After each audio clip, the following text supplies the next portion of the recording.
നിങ്ങൾ നിങ്ങളുടെ മനസ്സാണോ, അതോ മനസ്സെന്ന തടവറയിൽ ബന്ധിക്കപ്പെട്ട വെറുമൊരു തടവുകാരനോ?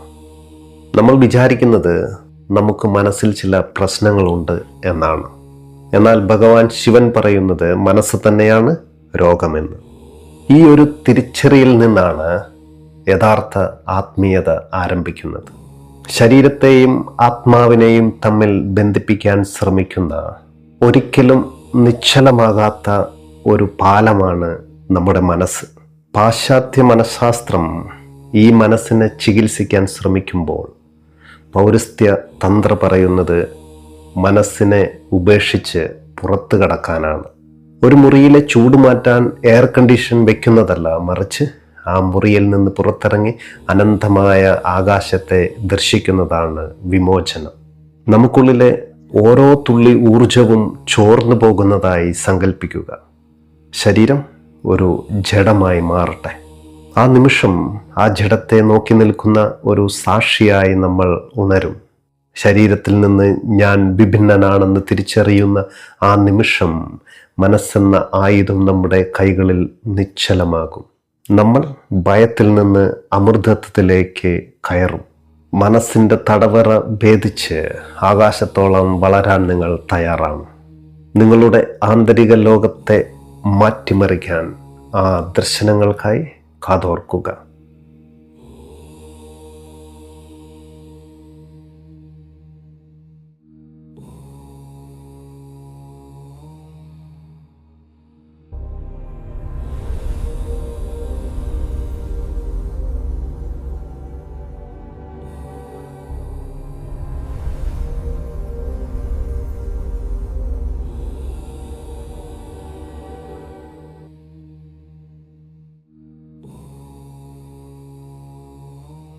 പ്രിയമുള്ളവരെ, നമസ്കാരം. ഇന്നത്തെ ആത്മീയ ചിന്തകളിലേക്ക് ഏവർക്കും ഹൃദ്യമായ സ്വാഗതം. നിങ്ങളെപ്പോഴെങ്കിലും ചിന്തിച്ചിട്ടുണ്ടോ, എന്തുകൊണ്ടാണ് മനസ്സിന് ഒരിക്കലും പൂർണ്ണമായ സമാധാനം ലഭിക്കാത്തതെന്ന്? നമ്മൾ വിചാരിക്കുന്നത് നമ്മിൽ നിന്ന് ദേഷ്യമോ അസൂയയോ വിഷാദമോ മാറിയാൽ നമ്മുടെ മനസ്സ് സുഖപ്പെടുമെന്നാണ്. എന്നാൽ തന്ത്ര പറയുന്നത് മറ്റൊന്നാണ്. നിങ്ങൾക്കുള്ളിൽ പിരിമുറുക്കമുണ്ടെന്നല്ല, മറിച്ച് നിങ്ങൾ തന്നെയാണ് ആ പിരിമുറുക്കമെന്നാണ് തന്ത്ര പറയുന്നത്. മനസ്സിനെ ഒരു മുറിയായി സങ്കല്പിച്ചാൽ ആ മുറിക്കുള്ളിലെ ചൂട് മാറ്റാൻ നമ്മൾ ശ്രമിക്കും. എന്നാൽ എത്ര ശ്രമിച്ചാലും ആ മുറിക്കുള്ളിൽ നമ്മൾ തടവുകാരനാണ്. ശിവൻ പറയുന്നത് ആ മുറിയിൽ നിന്ന് പുറത്തിറങ്ങി അനന്തമായ ആകാശത്തേക്ക് നോക്കാനാണ്. നമ്മൾ 28ാമത്തെ വിദ്യയിലൂടെ പഠിക്കുന്നത് മനസ്സിനെ ചികിത്സിക്കാനല്ല, മറിച്ച് മനസ്സിനെ മറികടക്കുവാനാണ്. ഇന്ന് ലോകത്ത് 2 രീതിയിലുള്ള ചിന്താഗതികളാണുള്ളത്. ഒന്നാമത്തേത് പാശ്ചാത്യ മനഃശാസ്ത്രമാണ്. അവർ വിചാരിക്കുന്നത് മനസ്സിനെ ആരോഗ്യമുള്ളതാക്കാൻ കഴിയുമെന്നാണ്. അതായത് സമൂഹത്തിലുള്ള മറ്റുള്ളവരെ പോലെ, ഒരു ശരാശരി മനുഷ്യനെ പോലെ ചിന്തിക്കാൻ നമ്മെ പ്രാപ്തനാക്കുക എന്നതാണ് പാശ്ചാത്യ മനഃശാസ്ത്രത്തിൻ്റെ ഒരു രീതി. സിഗ്മണ്ട് ഫ്രോയിഡിനെ പോലുള്ളവർ പറയുന്നത് ഒരു രോഗിയെ സാധാരണ നിലയിലേക്ക് എത്തിക്കാൻ മാത്രമേ മനഃശാസ്ത്രത്തിന് കഴിയൂ എന്നാണ്. അവർക്ക് മനസ്സിനപ്പുറത്തേക്ക് മറ്റൊരു ലോകമില്ല. എന്നാൽ പൗരസ്ത്യ ദർശനമനുസരിച്ച് ശരാശരിയായ ഒരു മനുഷ്യൻ പോലും രോഗിയാണ്. കാരണം അവൻ്റെ മനസ്സ് പിരിമുറുക്കത്തിലാണ്. മനസ്സുള്ളിടത്തോളം കാലം രോഗമുണ്ട്. അതുകൊണ്ട് മനസ്സിനെ നന്നാക്കാൻ ശ്രമിക്കാതെ മനസ്സിനെ ഒരു ഉപകരണമായി കണ്ടുകൊണ്ട് അതിൻ്റെ പുറത്തേക്ക് കടക്കുക എന്നതാണ് നമ്മുടെ ലക്ഷ്യം. നമ്മൾ വെറുമൊരു മനസ്സ് മാത്രമല്ലെന്നേ, അതിനേക്കാൾ വലിയ എന്തോ ആണെന്നുള്ള തിരിച്ചറിവാണ് നമുക്ക് ഇവിടെ വേണ്ടത്.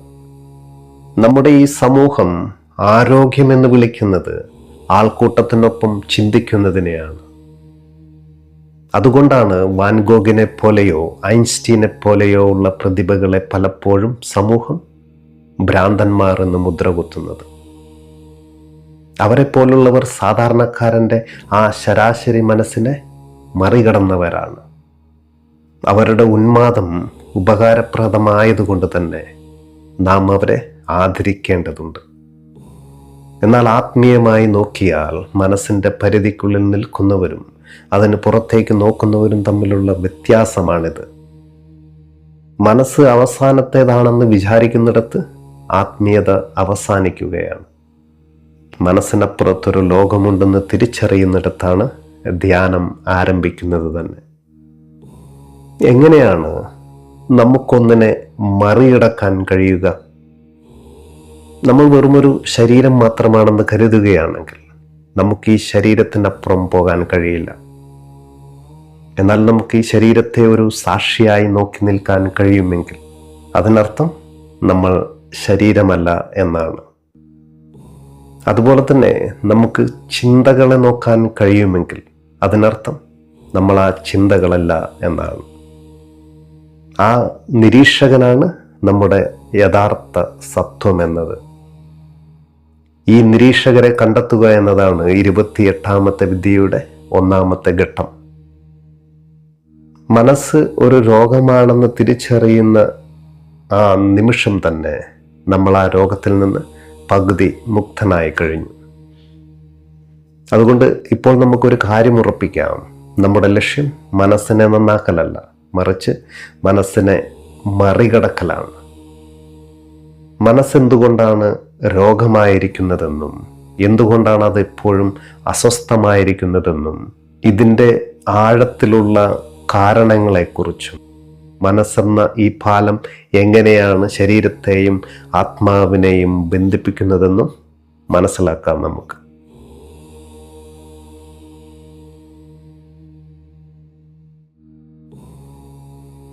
ഭഗവാൻ ശിവൻ നൽകുന്ന ഈ വിദ്യയുടെ ഏറ്റവും രസകരമായ ഒരു ഭാഗമാണിത്. പ്രിയമുള്ളവരെ, ഈ മനസ്സെന്നാൽ എന്താണ്? ഓഷോ പറയുന്നത് മനസ്സെന്നത് പരസ്പര വിരുദ്ധമായ രണ്ട് കരകളെ തമ്മിൽ ബന്ധിപ്പിക്കുന്ന ഒരു പാലമാണെന്നാണ്. സാധാരണയായി ഒരു പാലം നിർമ്മിക്കുന്നത് ഭൗതികമായ രണ്ട് കരകളെ തമ്മിൽ യോജിപ്പിക്കാനാണ്. എന്നാൽ മനസ്സെന്ന പാലം ഒരു വശത്ത് ഭൗതികമായ നമ്മുടെ ശരീരത്തെയും മറുവശത്ത് അബൗദ്ധികമായ നമ്മുടെ ആത്മാവിനെയും തമ്മിൽ ബന്ധിപ്പിക്കുകയാണ്. ഇത് അസാധ്യമായ ഒരു കാര്യമാണ്. അതുകൊണ്ടാണ് മനസ്സെപ്പോഴും വിറച്ചുകൊണ്ടിരിക്കുന്നത്. ഈ വിറയലിനെയാണ് നാം അസ്വസ്ഥത എന്ന് വിളിക്കുന്നത്. നമ്മളെപ്പോഴെങ്കിലും രണ്ട് വശത്തേക്ക് ഓടുന്ന തോണികളിൽ കാലിട്ടു നിൽക്കാൻ ശ്രമിച്ചിട്ടുണ്ടോ? അവിടെ സംഭവിക്കുന്ന ആ പിരിമുറുക്കത്തെ നിങ്ങളൊന്ന് ആലോചിച്ചു നോക്കൂ. നമ്മുടെ മനസ്സിൻ്റെ അവസ്ഥയും ഇതാണ്. ഒരു വശത്ത് മനസ്സിന് ദൃശ്യമായ ലോകത്തെ, അതായത് ശരീരം, പണം, ബന്ധങ്ങൾ എന്നിവയെക്കുറിച്ച് അറിയണം. മറുവശത്തത് അദൃശ്യമായ ആ ചൈതന്യവുമായി ബന്ധപ്പെട്ടിരിക്കുകയാണ്. മനസ്സിൻ്റെ ഒരു കാൽ മരിച്ചുകൊണ്ടിരിക്കുന്ന ശരീരത്തിലും മറുകാൽ മരണമില്ലാത്ത ആത്മാവിലുമാണ് ഉണ്ടാവുക. ഈ രണ്ട് വൈരുദ്ധ്യങ്ങളെയും ഒരേ സമയം പിടിച്ചു നിർത്താൻ ശ്രമിക്കുന്നത് കൊണ്ട് മനസ്സിനൊരിക്കലും വിശ്രമിക്കാൻ കഴിയില്ല. ഓരോ നിമിഷവും നമ്മൾ ഈ പിരിമുറുക്കത്തിലാണ് ഉണ്ടാവുക. നമ്മുടെ സാമ്പത്തിക പ്രശ്നമൊന്നും അല്ല നമ്മുടെ ഈ പിരിമുറുക്കത്തിൻ്റെ യഥാർത്ഥ കാരണമെന്നത്, മറിച്ച് മനസ്സിൻ്റെ ഈ അടിസ്ഥാനപരമായ ഘടനയാണ്.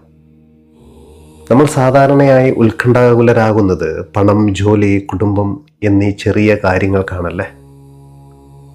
എന്നാൽ ഇതൊന്നും യഥാർത്ഥ ഉത്കണ്ഠയല്ല. ഓഷോ ഇതിനെ അതിർത്തിയിലെ ഉത്കണ്ഠ എന്നാണ് വിളിക്കുന്നത്. യഥാർത്ഥത്തിലുള്ള ഉത്കണ്ഠ എന്നത് ബുദ്ധൻ അനുഭവിച്ചതാണ്. അദ്ദേഹം ഒരു രാജകുമാരനായിരുന്നുവല്ലോ. പണത്തിനോ സൗകര്യങ്ങൾക്കോ ഒരു കുറവുമില്ലായിരുന്നു. പക്ഷേ ഒരു ശവശരീരം കണ്ടപ്പോൾ അദ്ദേഹം ചോദിച്ചു, ഞാനും മരിക്കില്ലേ എന്ന്. ഈ ചോദ്യം നമ്മളെപ്പോലെയുള്ള സാധാരണക്കാർ ചോദിക്കില്ല. നമ്മൾ പറയും അയാൾക്ക് പ്രായമായിരുന്നു, അല്ലെങ്കിൽ അതൊരു അപകടമായിരുന്നു എന്ന്.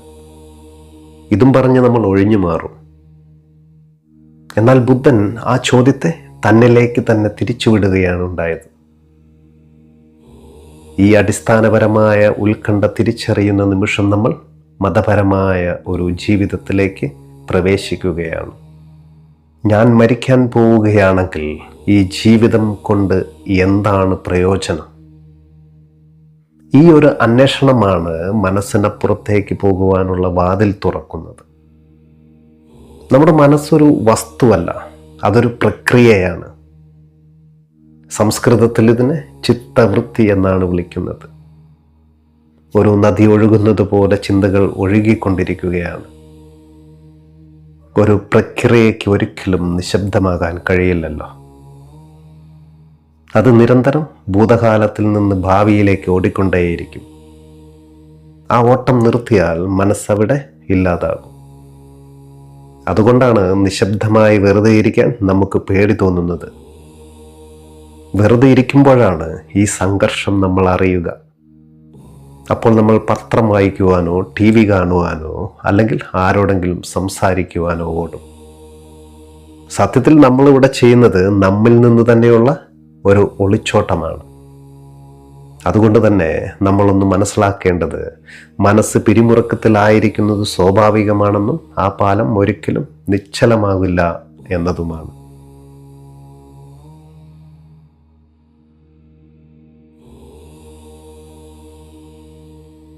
നമ്മൾ സാധാരണയായി വിചാരിക്കുന്നത് മരണം ജീവിതത്തിൻ്റെ അവസാനത്തിൽ വരുന്ന ഒന്നാണെന്നാണ്. അങ്ങനെയല്ലേ? എന്നാൽ പൗരസ്ത്യ ദർശനമനുസരിച്ച് നമ്മൾ ജനിച്ച അന്ന് തന്നെ നമ്മൾ മരിക്കാൻ തുടങ്ങിക്കഴിഞ്ഞിരിക്കുകയാണ്. നമ്മുടെ ഓരോ ജന്മദിനവും യഥാർത്ഥത്തിൽ നമ്മുടെ ഓരോ മരണദിനം കൂടിയാണ്. ജീവിതവും മരണവും എന്നത് ഒരേ സമയം ചലിക്കുന്ന കാലുകളെ പോലെയാണ്. ഓരോ നിമിഷം നമ്മുടെ ഉള്ളിൽ കോശങ്ങൾ മരിക്കുകയും പുതിയവ ജനിക്കുകയും ചെയ്യുന്നു. ഈ നിരന്തരമായ മാറ്റത്തിനിടയിൽ ശരീരത്തിന് എങ്ങനെയാണ് പൂർണ്ണമായ ആരോഗ്യത്തിലായിരിക്കുവാൻ കഴിയുക? ഈ ശരീരം എന്നത് നൈമിഷികമല്ലേ? അത് മരണത്തിലേക്ക് നീങ്ങുന്ന ഒന്നല്ലേ? ഈ സത്യം തിരിച്ചറിയുമ്പോൾ നമ്മുടെ മനസ്സിൻ്റെ പിരിമുറുക്കം നമുക്ക് കൂടുതൽ വ്യക്തമാകും. മനസ്സെന്ന വാക്കിനേക്കാൾ മനനം ചെയ്യുക എന്ന പ്രക്രിയയെക്കുറിച്ചാണ് നമ്മൾ ഇവിടെ ചിന്തിക്കേണ്ടത്. സംസ്കൃതത്തിൽ ഇതിനെ ചിത്തവൃത്തി എന്ന് വിളിക്കുന്നുവെന്ന് നമ്മൾ മുൻപ് മനസ്സിലാക്കി.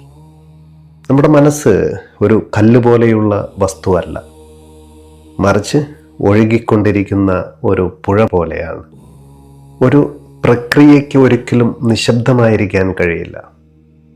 അത് നിരന്തരം ഭൂതകാലത്തിൽ നിന്ന് ഭാവിയിലേക്ക് ഓടിക്കൊണ്ടിരിക്കും.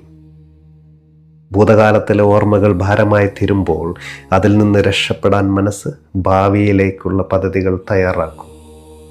ഈ നിരന്തരമായ ചലനമാണ് നമ്മളിൽ പിരിമുറുക്കം സൃഷ്ടിക്കുന്നത്. നമ്മൾ നിശബ്ദനായി ഇരിക്കാൻ ശ്രമിക്കുമ്പോൾ ആ ചലനം നമ്മൾ വ്യക്തമായി അറിയും. അപ്പോഴാണ് നമുക്ക് ഭ്രാന്ത് പിടിക്കുന്നത് പോലെ തോന്നുക. എന്തുകൊണ്ടായിരിക്കും നമ്മുടെയൊക്കെ മനസ്സ് ഇത്രത്തോളം ഹിംസാത്മകമായിരിക്കുന്നത്? ഓഷോ പറയുന്നത് മനസ്സെന്നത് മനുഷ്യൻ അതിജീവനത്തിനായി വികസിപ്പിച്ചെടുത്ത ഏറ്റവും മൂർച്ചയുള്ള ആയുധമാണെന്നാണ്.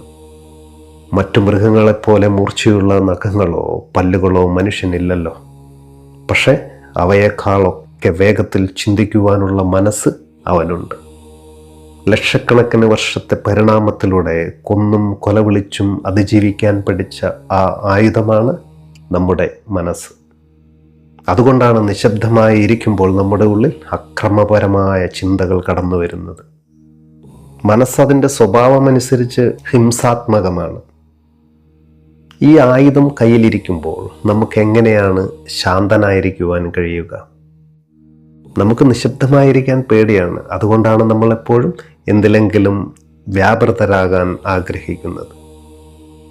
ജോലിയില്ലെങ്കിൽ നാം പത്രം വായിക്കും, അല്ലെങ്കിൽ TV കാണും, അതുമല്ലെങ്കിൽ മറ്റുള്ളവരുമായി വെറുതെ സംസാരിച്ചു കൊണ്ടിരിക്കും.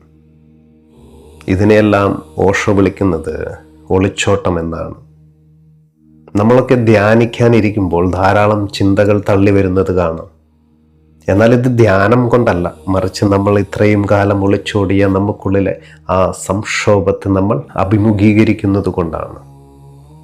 മനസ്സെന്ന ഈ ആയുധത്തെ താഴെ വയ്ക്കാതെ നമുക്കൊരിക്കലും ശാന്തി ലഭിക്കില്ല. പക്ഷേ അതിജീവനം ഭയപ്പെടുന്ന മനസ്സ് ആ ആയുധം താഴെ വയ്ക്കാൻ നമ്മളെ അനുവദിക്കുകയുമില്ല. നമ്മളിവിടെ തിരിച്ചറിയേണ്ടത് മനസ്സ് ഭൂതകാലത്തിൻ്റെ ഭാരവും ഭാവിയിലേക്കുള്ള ഓട്ടവും അതിജീവനത്തിനുള്ള പോരാട്ടവുമാണെന്നാണ്. മനസ്സെങ്ങനെയാണ് രൂപപ്പെട്ടതെന്നും അത് എങ്ങനെയാണ് നമ്മെ യഥാസ്ഥിതികരായി മാറ്റുന്നതെന്നും ഒപ്പം പാശ്ചാത്യ രാജ്യങ്ങളിലെ ഉത്കണ്ഠയും പൗരസ്ത്യരുടെ ശാന്തിയും തമ്മിലുള്ള വ്യത്യാസവും നമുക്ക് വിശകലനം ചെയ്യാം.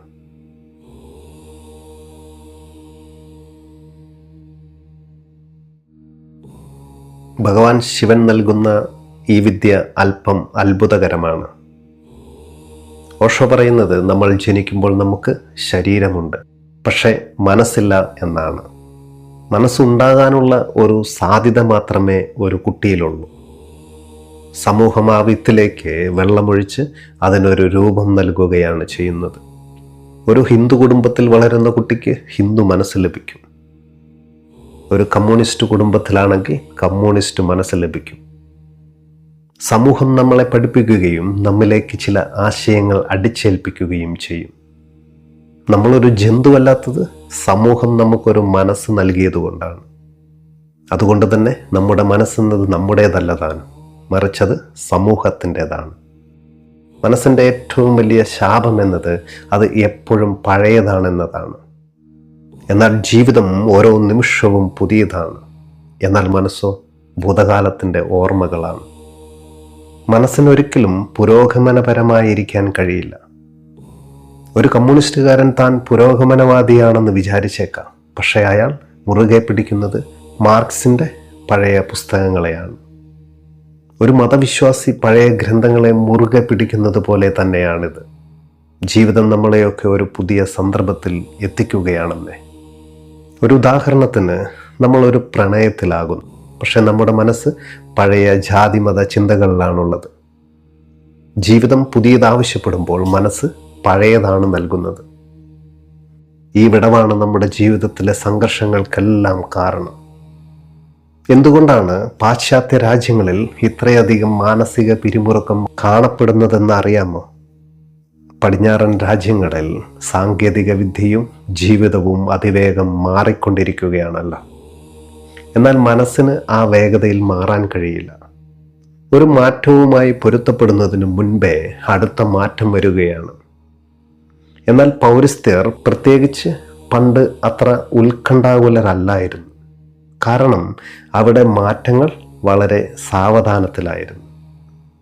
എന്നാൽ ഇന്ന് കിഴക്കും പടിഞ്ഞാറും ഒരുപോലെ ഈ ഉത്കണ്ഠയുടെ പിടിയിലാണ്. ജീവിതവും മനസ്സും തമ്മിലുള്ള അകലം കൂടുന്തോറും ഉത്കണ്ഠയും വർദ്ധിക്കുകയാണ്.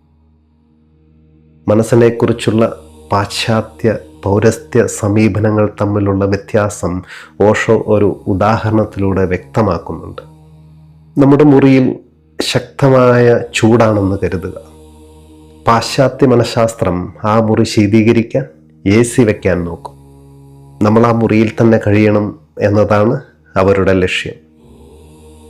എന്നാൽ പൗരസ്ത്യ തന്ത്ര പറയുന്നത് ആ മുറിയിൽ നിന്ന് പുറത്തിറങ്ങി അനന്തമായ ആകാശത്തേക്ക് നോക്കാനാണ്.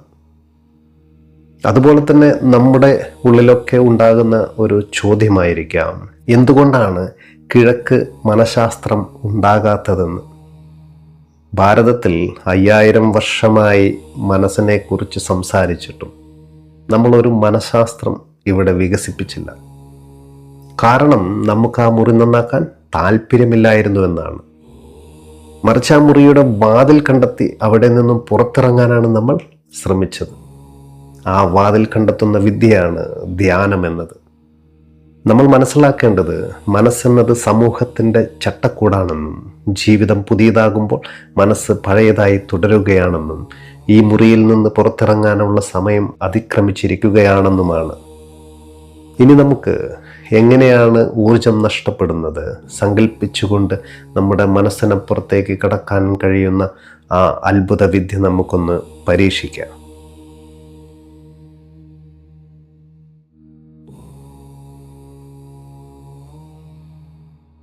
നമ്മൾ മുൻപ് ചർച്ച ചെയ്ത മനസ്സെന്ന ചൂടുള്ള മുറിയിൽ പാശ്ചാത്യർ എയർ കണ്ടീഷൻ വയ്ക്കാൻ നോക്കുമ്പോൾ നമ്മൾ ആ മുറിയുടെ വാതിൽ തിരയുകയാണ്. ആ വാതിൽ തുറക്കുവാനുള്ള താക്കോലാണ് ഇനി നമ്മൾ പരീക്ഷിക്കുന്നത്.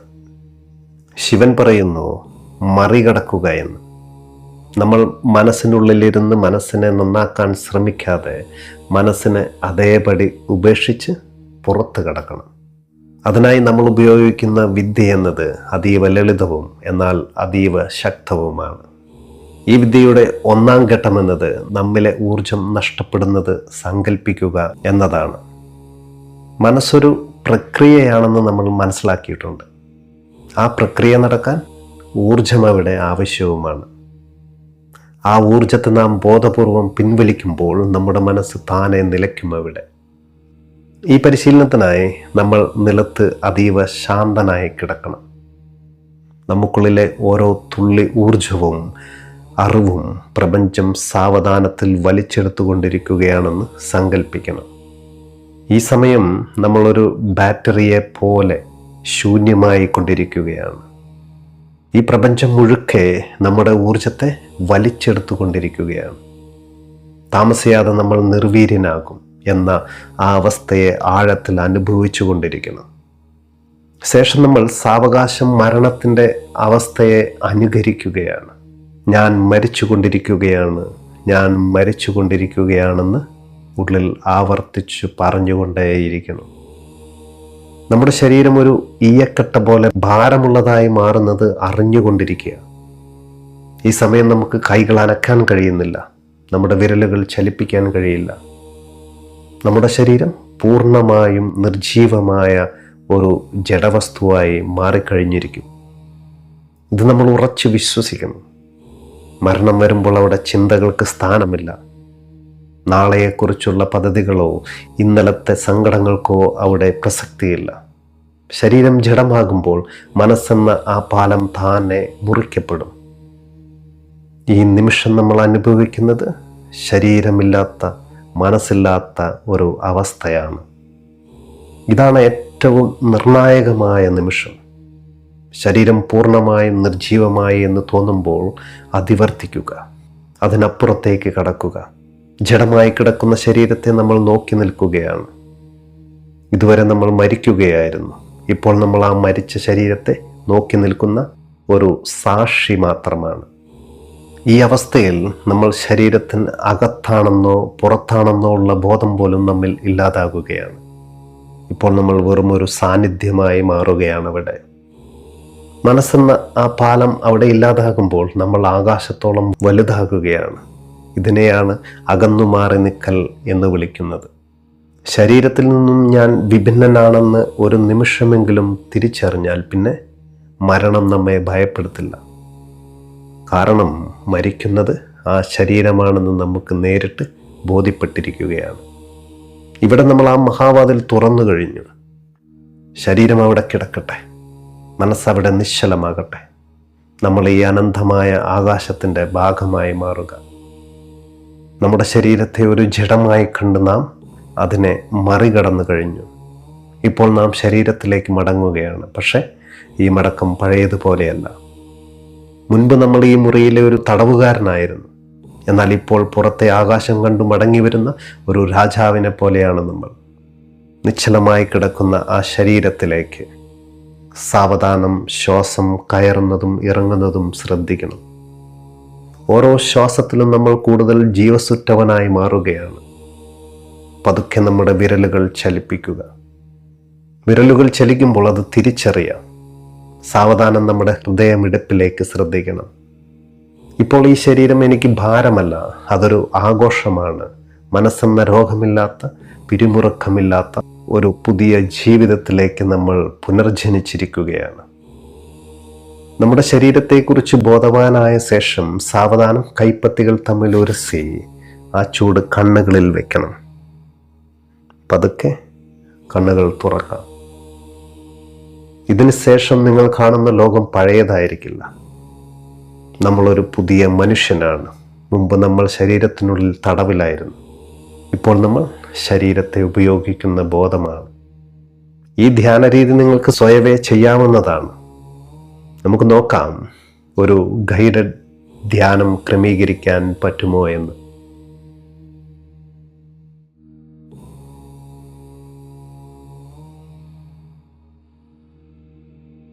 നമ്മളിപ്പോൾ മനസ്സാകുന്ന ആ മുറിയുടെ വാതിൽ തുറന്ന് പുറത്തിറങ്ങി. നമ്മൾ ആകാശത്തെ കണ്ടു. നമ്മൾ ശരീരമല്ലെന്നും മനസ്സല്ലെന്നും തിരിച്ചറിഞ്ഞു. എന്നാൽ ഇപ്പോൾ ഒരു ചോദ്യം ഉയരാം. നമുക്കെന്നും അങ്ങനെ പുറത്തു നിൽക്കാൻ കഴിയുമോ എന്ന്. നമുക്ക് വീണ്ടും ഈ ലോകത്തേക്ക്, ഈ ശരീരത്തിലേക്ക് മടങ്ങി വരേണ്ടി വരില്ലേ എന്ന്. തീർച്ചയായും നമ്മൾ വരും. പക്ഷേ ഒരു വ്യത്യാസമുണ്ട്. മുമ്പ് നമ്മൾ ആ മുറിക്കുള്ളിലെ തടവുകാരനായിരുന്നു. എന്നാൽ ഇപ്പോൾ നമ്മൾ ആ മുറിയുടെ നാഥനാണ്. പുറത്തൊരു വലിയ ആകാശമുണ്ടെന്ന് അറിഞ്ഞ ഒരാൾക്ക് മുറിക്കുള്ളിലെ ചൂട് അത്ര വലിയ പ്രശ്നമൊന്നുമാകില്ലല്ലോ. ഇപ്പോൾ ഈ മനസ്സ് നമുക്ക് ഉപയോഗിക്കുവാനുള്ള വെറുമൊരു ഉപകരണമായി മാറിക്കഴിഞ്ഞിരിക്കുകയാണ്. നമ്മളിവിടെ പരമാനന്ദത്തിൽ നിറഞ്ഞിരിക്കുകയാണ്. ആ പരമാനന്ദം എന്നത്, ആ വാക്കിൻ്റെ അർത്ഥം തന്നെ അകന്നുമാറി നിൽക്കുക എന്നാണ്. ഇതുവരെ നമ്മൾ മനസ്സിനോട് ഒട്ടിപ്പിടിച്ചിരിക്കുകയായിരുന്നു. അതുകൊണ്ട് തന്നെ മനസ്സിൻ്റെ വേദന നമ്മുടെ വേദനയായിരുന്നു. എന്നാൽ ഈ വിദ്യയിലൂടെ നമ്മൾ ഒരു നിമിഷം ആ പാലത്തിൽ നിന്ന് മാറി നിന്നു, അല്ലേ? ഇപ്പോൾ നമ്മൾ മനസ്സിലുണ്ടെങ്കിലും നമ്മൾ മനസ്സല്ല. നമ്മൾ നമ്മുടെ ചിന്തകളെ നോക്കുന്നത് മറ്റൊരാളുടെ ചിന്തകളെ നോക്കുന്നത് പോലെയാണ്. ഒരു വണ്ടിനെ പോലെയല്ല, ഒരു ബോധമുള്ള മനുഷ്യനെ പോലെ നമ്മൾ നമ്മുടെ മനസ്സിനെ ഉപയോഗിക്കാൻ തുടങ്ങുകയാണ്. ഈ അകലം നൽകുന്ന ശാന്തിയാണ് യഥാർത്ഥ സന്തോഷം. നമ്മൾ മുൻപ് പറഞ്ഞിരുന്നു, മനസ്സ് അതിജീവനത്തിനുള്ള ഒരു ആയുധമാണെന്ന്. അത് ഹിംസാത്മകമാണെന്ന്. ഒരു പോരാളി തൻ്റെ യുദ്ധം കഴിഞ്ഞാൽ തൻ്റെ വാൾ ഉറയിലിടും. അതുപോലെ ഈ വിദ്യ അഭ്യസിച്ച ഒരാൾക്ക് ആവശ്യമുള്ളപ്പോൾ മാത്രം മനസ്സിനെ ഉപയോഗിക്കാനും അല്ലാത്തപ്പോൾ അതിനെ നിശബ്ദമാക്കുവാനും കഴിയും. നമ്മളിപ്പോൾ പഴയ ആളല്ല. നമ്മൾ സമൂഹത്തിൻ്റെ നിർമ്മിതിയുമല്ല. മറിച്ച് നമ്മളിപ്പോൾ ഈ പ്രപഞ്ചത്തിൻ്റെ ഭാഗമാണ്. നമ്മൾ എവിടെയായിരുന്നാലും നമ്മുടെ ഉള്ളിൽ ആ അനന്തമായ ആകാശത്തിൻ്റെ ഒരംശം എപ്പോഴും ഉണ്ടാകും. കപടതയില്ലാത്ത, വിഭജനമില്ലാത്ത ഒരു സമ്പൂർണ്ണ മനുഷ്യനായി നമ്മളിവിടെ മാറിക്കഴിഞ്ഞിരിക്കുകയാണ്.